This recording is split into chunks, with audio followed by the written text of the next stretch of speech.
할렐루야, 좋은 주일 아침입니다. 코로나19로 인해 세상에 많은 변화가 있었습니다. 그리고 우리는 그 변화에 다양한 방법으로 적용하면서 살았는데요. 저는 이러한 변화들을 보면서 우리 믿는 사람들의 예배의 변화에 감격할 수밖에 없었습니다. 모이는 것이 어려운 상황 가운데 인터넷이란 매개를 통해 비대면으로 예배하는 노력들을 보면서 우리가 얼마나 예배를 소중히 여기는지를 확인할 수 있었습니다. 그리고 비대면으로 예배드리는 상황이라도 예배자의 태도와 성실함이 무엇인지를 늘 고민하는 모습은 우리가 생각하는 예배가 얼마나 귀한지를 일깨워 주기에 충분했습니다. 아직 코로나 상황은 종결되지 않았습니다. 그래서 앞으로 얼만큼 더 이런 일상이 지속될지 모르지만 분명한 사실은 상황이 정상화되었을 때 예배를 향한 예배자들의 마음가짐과 헌신에 분명한 변화가 있을 거라 믿습니다. 그런 의미에서 함께 예배드리는 성도들과 인사를 하겠습니다. 인사를 할 때 우선 지금 가장 가까이 있는 분과 인사를 하겠습니다. 이 자리에서 대면으로 예배를 드리고 계시는 분들은 주위에 있는 분들과 인사를 하시면 되겠고요. 그리고 가정에서 비대면으로 예배를 드리고 계신 분들은 모니터 앞에 함께 모여 예배 드리는 가족과 인사를 하시면 되겠습니다. 그리고 한 가지 더 추가하고 싶은 것은 오늘은 특별히 멀리 계셔서 함께하지 못하는 성도님과들도 인사를 하겠습니다. 이번 코로나 사태로 오랫동안 보지 못하고 함께 예배하지 못했던 성도님들이 누가 계신지 생각해 보시고 지금 그 분들께 문자나 카톡으로 인사를 전했으면 좋겠습니다. 혹 긴 문자로 인사를 전하시길 원하신다면 예배 후에 하시고요. 지금은 이렇게 짧게 인사만 하겠습니다. 당신과 함께 예배할 수 있어 행복합니다. 이렇게 짧게 인사를 하겠습니다. 지금 여기 계신 분들은 옆에 계신 분들과 바로 이렇게 눈으로 인사를 하셔도 좋고요. 목소리를 내서 인사를 하셔도 좋고요. 그리고 인사를 하신 다음에 여러분들 가운데 나의 안부가 필요한 사람이 있다라고 생각하시는 분이 있으면 그분께 문자를 보내시면 되겠습니다. 당신과 함께 예배할 수 있어 행복합니다. 혹시 너무 갑작스러워 누구에게 보낼지 모르시겠다면 오늘 예배를 마치시고 꼭 한 명 이상에게 안부 문자를 보내시면 좋겠습니다. 다시 교회에 모여 예배드릴 수 있는 그 날을 기대하면서 끝까지 예배의 삶을 포기하지 마시길 간절히 기원합니다. 말씀을 전하겠습니다. 오늘 마태복음 13장에 있는 이 말씀은 예수님께서 직접 비유를 통해 가르쳐 주신 말씀입니다. 이 비유는 예수님께서 의도적으로 제자들에게 하신 말씀이며 친절하게 풀어 설명도 해주신 이야기입니다. 그런데 사람들이 예수님께 왜 비유로 말씀하시는지 물었을 때 예수님께서는 오히려 비유를 이해하는 자와 이해하지 못하는 자로 구분하시기 위함이라 하셨습니다. 이 비유를 깨닫는 자는 복이 있다고도 하셨습니다. 이 말은 예수님의 말씀을 듣고 복이 있는 사람이 있음과 동시에 그렇지 못한 사람들이 있다라는 말입니다. 오늘 본문 마태복음 13장 시작 부분에 보면 큰 무리가 나왔다고 언급합니다. 여기서 우리는 무리라는 말에 속으면 안 됩니다. 그 무리가 다 예수님의 비유를 듣고 이해하는 사람들이 아니기 때문입니다. 세상은 언제나 숫자와 크기에 따라 성공을 논합니다. 많이 가졌으면 성공했고 크게 번창했으면 성공했다고 합니다. 하지만 성경은 이런 크기와 숫자에 대해 지속적으로 경계하고 있습니다. 오늘 예수님의 비유는 그곳에 모인 큰 무리 모두에게 허락된 말씀이 아닙니다. 이 말씀을 통해 오늘 예수님의 말씀은 모두에게가 아닌 특정된 누군가에게 허락된 말씀임을 알 수 있습니다. 물론 말씀은 모두에게 전해집니다. 말씀에는 차별이 없기 때문입니다. 왜냐하면 하나님에게 차별이란 있을 수 없습니다. 하지만 그 말씀을 보고 듣고 그래서 축복을 받는 사람들은 정해져 있음을 말씀하고 계십니다. 그렇다면 오늘 예수님의 말씀에 보고 듣는 축복을 받는 사람들은 누구인지 말씀을 보면서 생각해 보겠습니다. 예수님께서는 당신이 비유로 설명하시는 이유를 13절에서 이렇게 말씀하십니다. 그러므로 내가 그들에게 비유로 말하는 것은 그들이 보아도 보지 못하며 들어도 듣지 못하며 깨닫지 못함이라고 하셨습니다. 그리고 이사야의 예언을 인용하셨는데요. 마태복음 13장 14, 15절 말씀입니다. 이사야의 예언이 그들에게 이루어졌으니 일렀으되 너희가 듣기는 들어도 깨닫지 못할 것이요 보기는 보아도 알지 못하리라. 이 백성의 마음이 완악하여져서 그 귀는 듣기에 둔하고 눈은 감았으니 이는 눈으로 보고 귀로 듣고 마음으로 깨달아 돌이켜 내게 고침을 받을까 두려워함이라 하였느니라. 예수님께서는 이사야의 예언을 인용하시면서 예수님의 비유를 들어도 깨닫지 못하는 사람들이 있음을 분명히 말씀하고 있습니다. 그런데 이 말씀을 마치 하나님께서 그의 말씀을 사람들이 이해하지 못하도록 하는 것으로 오해하면 안 됩니다. 이는 눈으로 보고 귀로 듣고 마음으로 깨달아 돌이켜 내게 고침을 받을까 두려워함이라고 한 이사야의 예언을 오해하면 안 된다는 말입니다. 오늘 예수님께서 인용하신 말씀은 이사야 6장에 있는 내용입니다. 이사야 6장의 내용은 아시는 바와 같이 하나님께서 이사야 선지자를 부르시고 그에게 소명을 주시는 장면입니다. 이사야 6장 8절 말씀입니다. 내가 또 주의 목소리를 들으니 주께서 이르시되 내가 누구를 보내며 누가 우리를 위하여 갈고 하시니 그때 내가 이르되 내가 여기 있나이다 나를 보내소서 하였더니. 이렇게 이사야가 하나님의 부르심에 응답했을 때 하나님께서 그에게 지시한 내용이 바로 오늘 예수님께서 인용하신 말씀입니다. 이사야서 6장 9, 10절입니다. 여호와께서 이르시되 가서 이 백성에게 이르기를 너희가 듣기는 들어도 깨닫지 못할 것이요 보기는 보아도 알지 못하리라 하여 이 백성의 마음을 둔하게 하며 그들의 귀가 막히고 그들의 눈이 감기게 하라. 염려하건대 그들이 눈으로 보고 귀로 듣고 마음으로 깨닫고 다시 돌아와 고침을 받을까 하노라 하시기로. 선지자의 사역으로 인해 오히려 백성들의 마음이 둔해지고 귀가 막히고 눈이 감기게 된다는 말은 이해하기 쉽지 않습니다. 그러나 한 가지 분명한 사실은 선지자가 선포해야 할 말씀 그 자체에서 이 같은 결과가 직접적으로 초래될 수 없다는 것입니다. 왜냐하면 하나님의 말씀은 사람을 어둡게 하는 것이 아니라 시편 119편 105절 말씀처럼 발의 등처럼 길의 빛처럼 사람을 밝은 깨달음의 세계로 인도해 주시기 때문입니다. 따라서 이러한 일은 전적으로 죄인의 부패한 본성에서 연유하는 것이라고밖에 말할 수 없습니다. 요한복음의 저자는 이 비밀을 이렇게 묘사했습니다. 빛이 어두움에 비치되 어두움이 깨닫지 못하더라. 그래서 칼빈은 이렇게 말했습니다.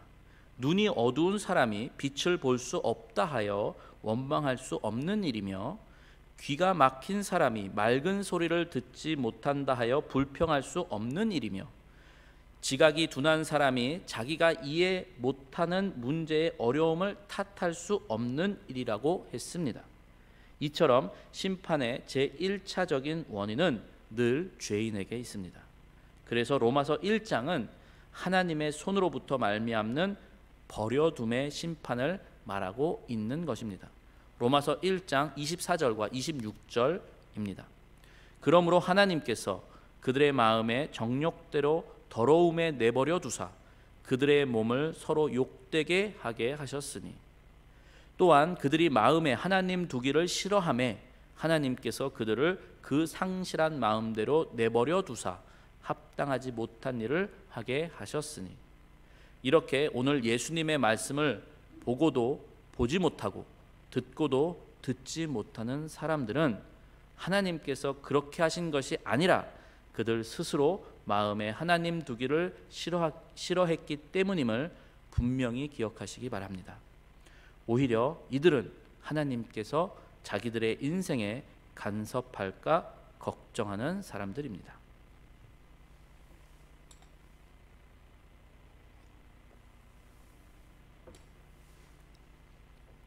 자, 그럼 이제 하나님 말씀을 보고 듣는 축복의 사람은 어떤 사람인지 한번 보겠습니다.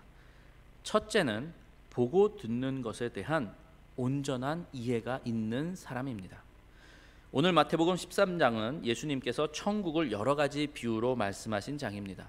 그리고 오늘 해당 본문은 씨 뿌리는 자의 비유로 예수님의 자세한 설명도 기록되어 있습니다. 내용은 이와 같습니다. 씨를 뿌리는 자가 씨를 뿌렸습니다. 그런데 길가에 떨어진 씨앗은 새들이 와서 금방 먹어버렸습니다. 그리고 흙이 얕은 돌밭에 떨어진 씨는 곧 싹이 나왔지만 해가 돋은 후에 타서 뿌리가 없으므로 말라버렸습니다.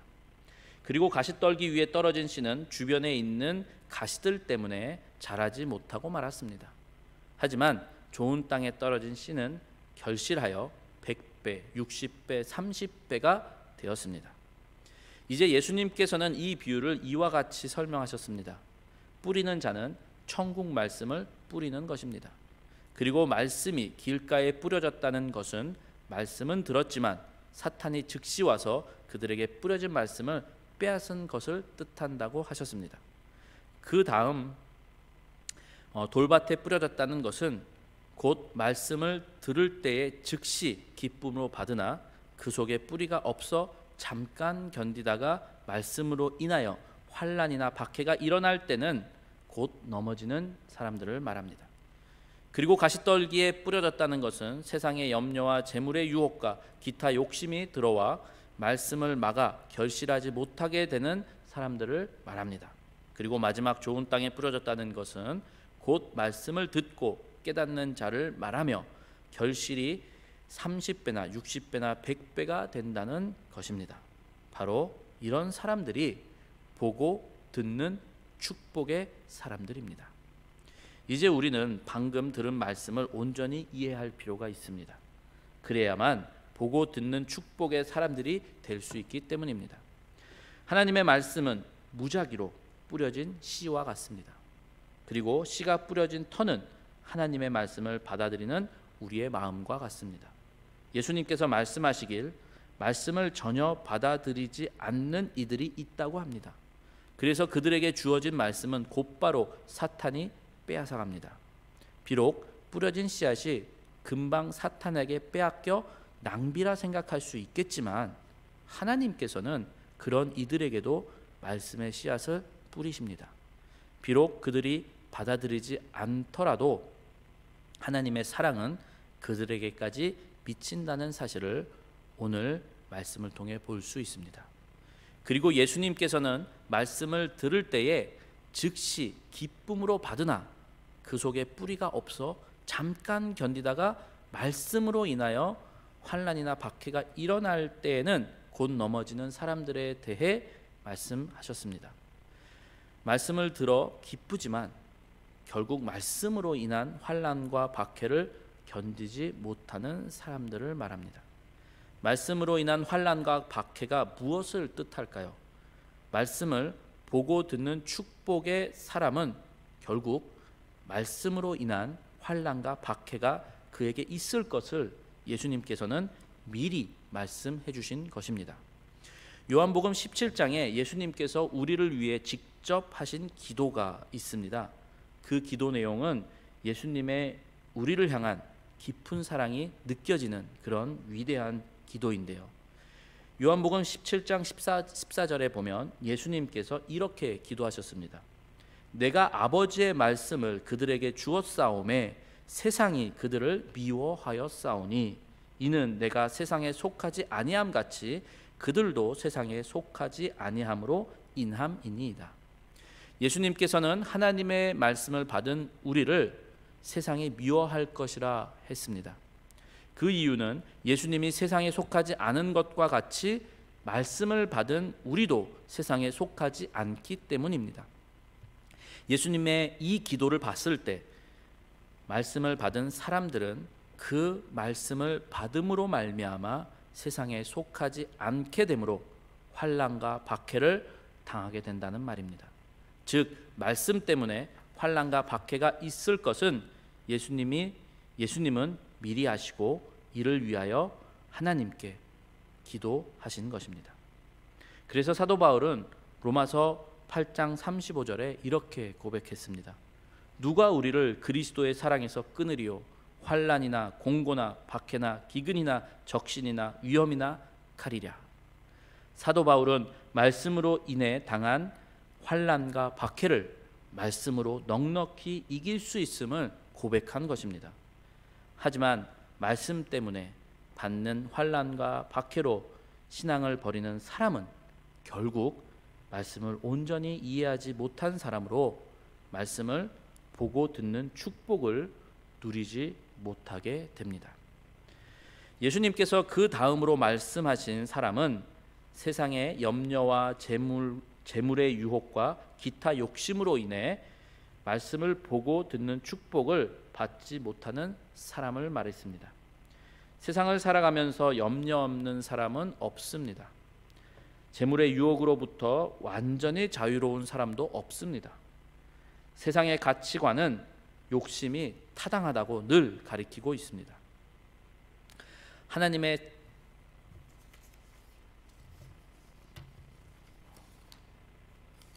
죄송합니다.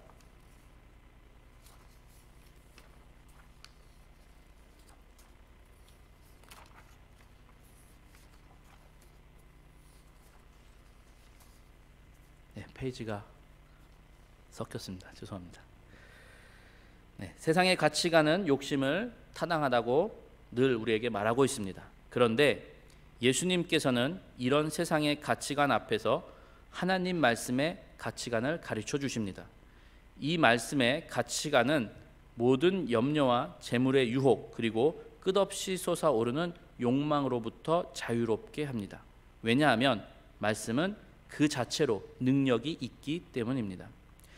광야에서 예수님께서 사탄의 유혹을 말씀으로 이기셨기 때문에 그 말씀을 힘입어 우리도 세상의 염려와 유혹 그리고 욕심으로부터 자유롭기를 원하십니다. 예수님께서는 사단의 3번 시험의 초지일관 기록되었으되라는 말씀으로 승리하셨습니다. 이는 기록된 하나님의 말씀으로 이기셨다는 말씀입니다. 돌덩이를 떡으로 만들어 배고픔을 달래라고 한 시험에는 사람이 떡으로만 살 것이 아니요 하나님의 입으로부터 나오는 모든 말씀으로 살 것이라 라는 신명기 8장에 기록된 말씀으로 이기셨습니다. 두 번째, 성전에서 뛰어내려 하나님의 아들임을 증명하라는 시험은 주 너의 하나님을 시험하지 말라라는 신명기 6장에 기록된 말씀으로 이기셨습니다. 재물과 권력의 유혹의 시험에는 주 너의 하나님께 경배하고 다만 그를 섬기라고 하신 신명기 6장에 기록된 말씀으로 이기셨습니다. 이처럼 하나님의 말씀은 세상의 염려와 재물의 유혹 그리고 욕심이 중심된 가치관으로부터 자유롭게 하는 능력이 있습니다. 그렇기 때문에 이 말씀이 좋은 땅에 뿌려지게 되면 결실을 30배, 60배, 100배를 맺게 합니다. 사랑하는 성도 여러분, 오늘 우리는 예수님께서 비유로 말씀하신 이 말씀을 온전히 이해해야겠습니다. 그리고 보고 듣는 축복의 사람들이 되어 하나님의 능력을 누리며 말씀으로 승리하는 삶을 살아가야겠습니다. 분명 우리의 연약함을 아시는 주님께서 우리가 그의 말씀을 보고 듣는 축복의 사람이 될 수 있도록 함께 하실 것입니다. 둘째로 보고 듣는 축복의 사람이 되기 위해서는 보고 듣는 것대로 살아야 합니다. 하나님의 나라는 가상이 아닙니다. 하나님의 나라는 유토피아도 아닙니다. 따라서 예수님께서 비유로 말씀하시는 천국 말씀은 실체가 있으며 그 실체는 성도들이 살아갈 때 비로소 드러나게 됩니다. 즉 성도는 오늘 예수님께서 비유하신 말씀을 살아가야 합니다. 좋은 땅에 떨어져 결실을 맺은 씨앗처럼 성도는 열매를 맺는 삶을 살아야 합니다. 예수님의 씨 뿌리는 자의 비유에서 언급된 세 가지 땅과 마지막 좋은 땅의 차이는 열매를 맺는 것에 있습니다. 돌밭과 가시덤불 밭에 뿌려진 씨앗은 좋은 땅에 떨어진 씨앗처럼 뿌리를 내렸고 자라기까지 했습니다. 하지만 이런 밭에 뿌려진 씨앗은 결국 결실이 없이 말라 없어지거나 결실 없이 살다 없어져 버렸습니다. 그런데 좋은 땅에 떨어진 씨앗은 반드시 결실을 보았습니다. 그렇다면 하나님께서 원하시는 결실은 어떻게 맺을 수 있을까요? 그것은 의외로 간단합니다. 바로 보고 들은 것을 살아가는 것입니다. 하나님께서 말씀하신 그 말씀을 온전히 이해하고 그 다음 그 말씀대로 살아가는 것이 바로 결실을 맺는 삶이 됩니다. 하나님께서는 우리에게 단순히 생명만 주신 것이 아닙니다. 하나님께서는 우리에게 풍성한 생명을 허락해 주셨습니다. 저는 예수님께서 우리에게 주신 풍성한 생명은 바로 그리스도와 함께하는 삶이라고 생각합니다. 따라서 우리가 보고 듣는 축복의 삶을 사는 방법은 그리스도와 함께하는 삶을 살아가는 것입니다. 그리고 이때 결실이 맺혀진다는 사실을 꼭 기억하시기 바랍니다. 사랑하는 성도 여러분, 오늘의 허락된 삶을 살아가시길 바랍니다. 최선을 다해 살아가시길 바랍니다. 너무 실망하지 마십시오. 너무 좌절하지 마십시오. 너무 많은 것을 잃었다고 한탄만 하고 계시지 마십시오. 왜냐하면 예수님께서는 우리가 열매를 맺는 삶을 살아갈 수 있도록 언제나 우리와 함께 하십니다. 예수님은 우리를 절대 포기하지 않으시고 언제나 우리와 함께 하십니다. 그리스도와 함께함으로 열매 맺혀지는 삶은 나의 노력이 아닌 그의 사랑으로 그가 나와 함께 해주심으로써 성취되기 때문입니다. 요한복음 15장 포도나무 되시는 예수님을 기억하시기 바랍니다. 나는 포도나무여 너희는 가지라. 내가 내 안에 내가 그 안에 거하면 사람이 열매를 많이 맺나니 나를 떠나서는 너희가 아무것도 할 수 없음이라. 그리고 예수님은 요한복음 15장 16절에 이렇게도 말씀하셨습니다. 너희가 나를 택한 것이 아니요 내가 너희를 택해 세웠나니 이는 너희로 가서 열매를 맺게 하고 또 너희 열매가 항상 있게 하여 내 이름으로 아버지께 무엇을 구하든지 다 받게 하려 함이라. 예수님께서 우리와 함께 하실 것을 약속하십니다. 우리가 열매 맺도록 하실 것입니다. 나의 노력이 아닌 나의 능이 아닌 오직 하나님의 능력으로 결실을 맺게 될 것입니다. 따라서 우리는 오늘 내게 주어진 삶을 최선을 다해 살아야 합니다. 우리 모두 힘을 내시길 바랍니다. 그리고 마지막으로 보고 듣는 축복의 사람은 보고 들은 것을 전해야 합니다. 예수님은 우리를 세상의 소금이며 빛이라 했습니다. 그 이유는 숨길 수 없기 때문입니다. 소금이 있는 곳에는 부패가 일어나지 않습니다. 빛이 있는 곳에는 어둠이 물러갑니다. 이와 같이 말씀을 보고 듣는 축복의 사람은 보고 들은 말씀을 숨길 수 없습니다. 그러므로 보고 들은 것을 세상에 알려야 합니다. 세상이 듣든지 아니 듣든지 우리는 예수님의 복음을 전해야 합니다. 그렇다면 어떻게 전할 수 있을까요? 바로 하나님의 선교를 통해 할 수 있습니다. 하나님의 선교란 하나님께서 역사하실 수 있도록 하는 것입니다. 그리고 그 역사에 동참하는 것입니다. 세상 사람들에게 우리가 보고 듣는 축복을 전하는 일은 내가 주체가 되는 것이 아니라 하나님이 주체가 되는 것입니다. 우리는 이미 다 알고 있듯이 하나님은 오늘도 쉬지 않고 일하고 계십니다. 하나님은 당신의 영광을 위해 잠시도 쉬지 않고 역사하십니다.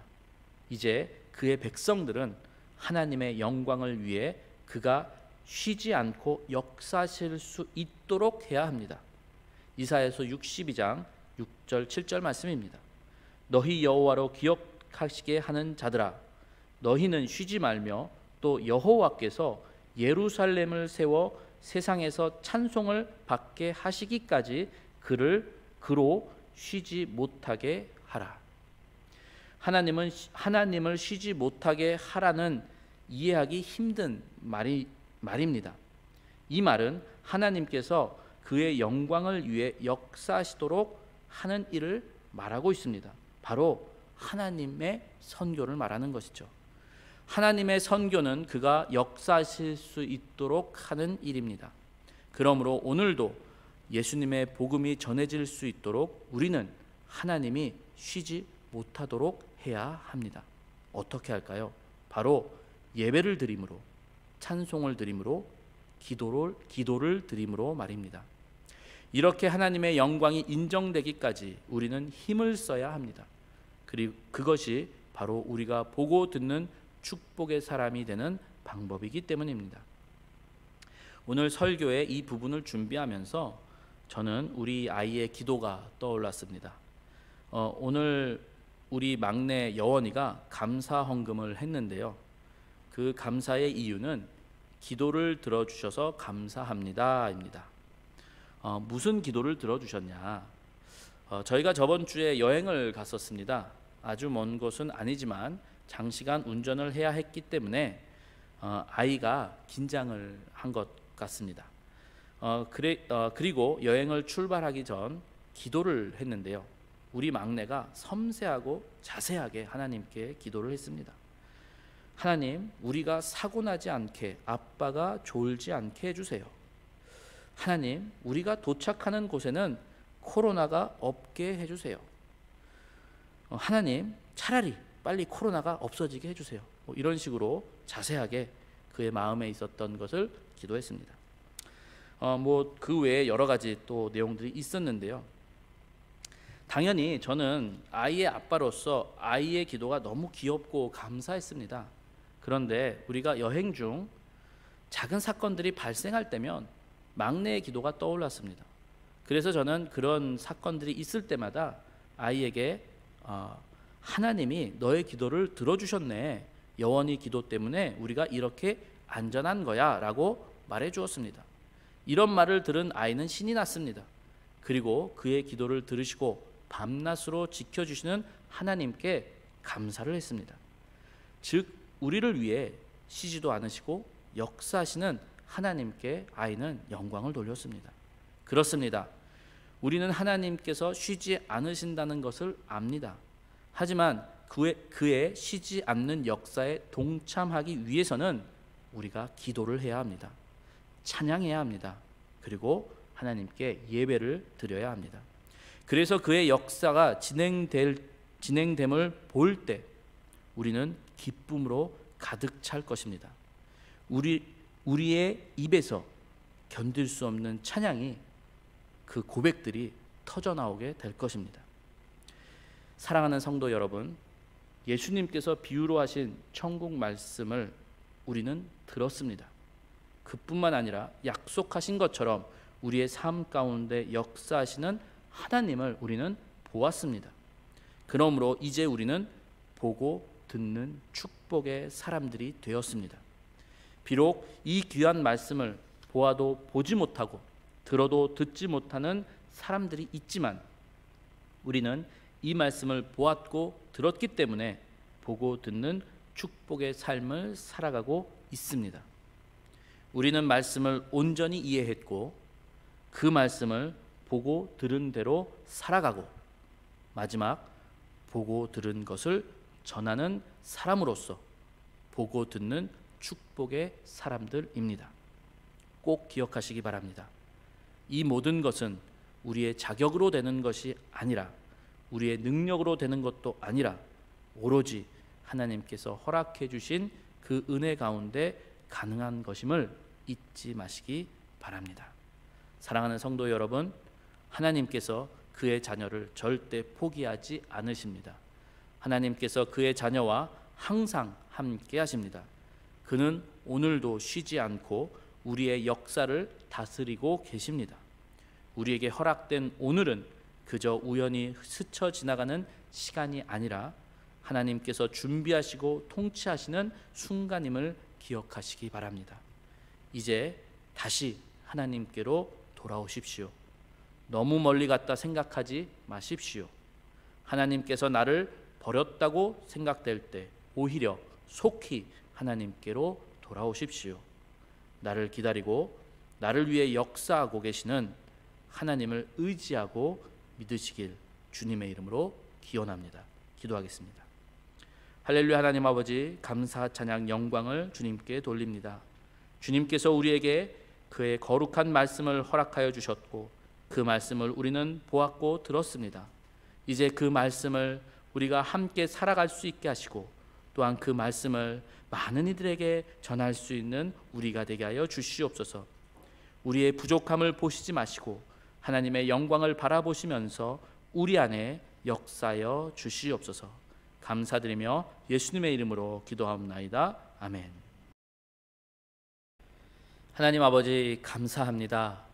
하나님의 그 위대한 영광을 위하여 우리의 작은 것을 주님께 바칠 수 있도록 허락하여 주시니 주님 감사를 드립니다.